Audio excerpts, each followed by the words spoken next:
È una festa che noi siamo abituati a fare ogni anno, certo che quest'anno è esplosa in termini di numero di aderenti, siamo quasi 400 persone che fanno parte della società civile. È un Babbo Natale sempre più azzurro, quello che incanta la politica regionale, ma qui lo spirito delle feste c'entra poco. I numeri della tradizionale reunion natalizia organizzata a Ponte della Priula da Fabio Chiesa, coordinatore trevigiano di Forza Italia, lo dimostrano. Le praterie oggi stanno al centro. Lo spazio è enorme, è uno spazio al centro, è uno spazio di credibilità, è uno spazio in cui bisogna convincere la gente a tornare a votare. Chiesa non fa nomi, ma è chiaro che i disillusi della Lega siano i benvenuti. Peraltro nel giorno in cui Flavio Tosi replica con una carezza a una polemica sollevata dall'assessore regionale leghista Roberto Marcato, che segnalava ai parlamentari veneti il mancato finanziamento del credito d'imposta della ZLS del porto di Venezia. Ci sto lavorando con Tajani, ha detto di fatto Tosi. Quella di Marcato è una motivata sollecitazione. Tosi, che sul terzo mandato è ai ferri corti con Zaia, forse la settimana più tesa.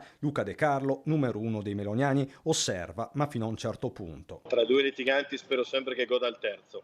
Altre sono le priorità del momento, dice De Carlo da Treiu: legge di bilancio, tutela del Made in Italy, rapporti con l'Europa. Sul terzo mandato occorre leggere fra le righe, ma neanche più di tanto.